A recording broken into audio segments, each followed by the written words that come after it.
This is a Reate GTR. These are pretty neat. I think they came out initially, man, I don't know, like last year maybe. And they're pretty much perpetually sold out anywhere you go, DLT trading or, any of the rest of them. That being said, Knife Center has them on pre-order, but they don't necessarily say when it's going to ship or anything like that. I think it's like $0 down, and then you just wait. So they're really hard to get. This particular variant has zirconium inlay, and it's got that really pretty blue. I don't know what shade of blue that is, but it's really pretty. Kind of hardware. And this is there's a total of 160 of these being made. Now there's other variants too. I think there's 3 other variants. And I think it's 160 of each variant. So not in total for the GTR, but this variant with the blue hardware and the zirconium inlay, there'll be 160 of them. But it's very neat in the way, in my opinion, the design, the overall aesthetic. Here, I'll turn this over here so you can see the other side of it.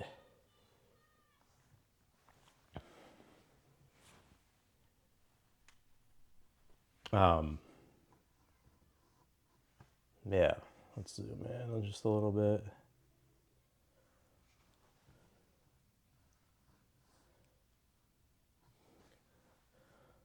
Yeah, you can just see, the machining is pretty much everywhere on this thing. You got it on the grip, you got it on, I guess I'll call these little fins here on the zirconium inlay.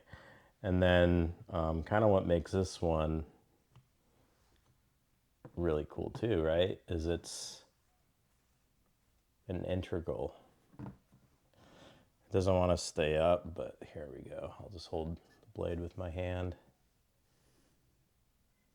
And then you've got quite a bit of machining towards the back. This is one of those knives where you really get the impression Reate was trying to kind of showcase their ability.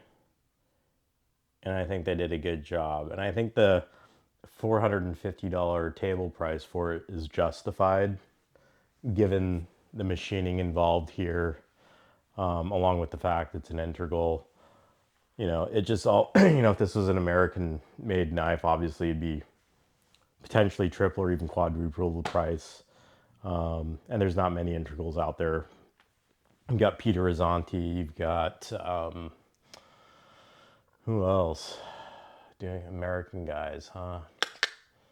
I know there's more, a couple more, but there aren't too many of them. I'd say Peter Rizzanti's probably the most notorious, custom maker doing integral knives. And his pricing, that's $1,200 to $2,000 knife, depending on what the configuration is. So taking all that into consideration, you're getting a lot of bang for your buck. Now, the action on it is really nice. It's got a nice snappy detent, and it's helped by this heavy blade. So this blade is 3.8 inches long, but there's a little bit of heft to the blade up front, so it carries the weight forward, or it carries the momentum of the blade. It doesn't solely require a strong snappy detent, which this does have, but if it didn't have one, I still think the blade would open up just fine and it wouldn't fail. The scale itself, or the grip, despite all the cutouts in machining, it's still kind of a chonker.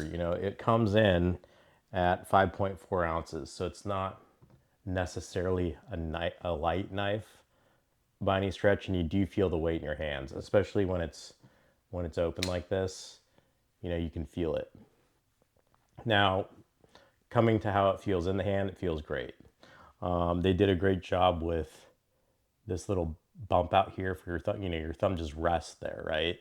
And what I really appreciate is when you use the flipper tab, which is really well done, it gives your finger a spot to sweep through.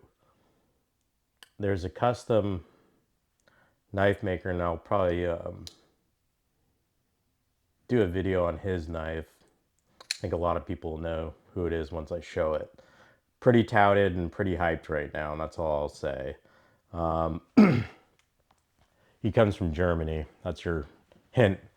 Anyways, I hate the flipper tab on it. The flipper tab itself, I guess, is okay, but when you open it, there's just a jarring, like your finger hits the back of the scale, and it just, you know, in your head you're like, man, you know, for the price of this thing, that part of it could have been better thought out. So anyways, coming back to this thing, I love the fact that it was well thought out here, and it does a great job. It's got nice jimping on the back of the blade, zero lock stick, everything's rounded off, knurled.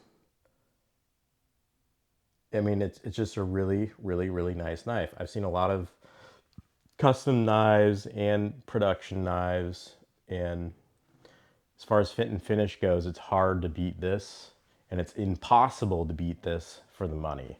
So if you're on the fence about something like this, or if you check these out and you don't know if it's worth it, if the design speaks to you, which I understand is quite polarizing, and I'm sure a lot of people don't like that or like this design so much, but if you do like it, buy it. You know, you won't regret it, and it'll definitely be a nice piece for your collection, and it's certainly a standout. You know, you show someone this knife, it doesn't look like really anything else on the market, in my opinion. And it's one of those knives where I doubt they'll come out with something like this again, or if they do with this amount of machining, it's probably going to come in at a higher price point. I could see $550, $650, you know, kind of right in there, I think is fair. But I think even Reate knows that's a hard sell to the American market. You're now approaching, you know, knives of other makers that people would probably rather spend the $650 on. So yeah. Now, size comparisons. Here's a Chris Reeve Sabenza 21, one of the more old school ones. So the grip, you can see, is quite a bit longer on the Reate. And then we'll slide in a Strider PT, which is obviously way smaller. So it's a big knife. It's impressive, you know, to, you know, play with in your hand or whatever. But it's also one of those knives where I don't think you'd carry it very much. I could be wrong, but it's heavy. You feel the weight, and you know, I haven't pocketed this, more of a collector piece for me, but you know, you're gonna feel it no matter what type of pants you're wearing, in my opinion. But obviously, just a really cool knife to have in the collection. It's a really cool knife to show your friends, they're knife people, and it's a really unique, and in my opinion, rare example of Reate showing off their capabilities on fit and finish, and overall their machining, you know, capabilities, coming in at a price point that is fair for what you're getting, and you know, something where if you appreciate those details, you shouldn't have a problem paying the price. Now the blade itself is Bowler M390, and yeah, the finish on the blade is hand rubbed satin. So you're gonna hand rub satin blade, Bowler M390, beautiful machining, everything's finished to darn near perfection for $450. You really can't go wrong. Anyways, thought you guys would enjoy that. Thank you.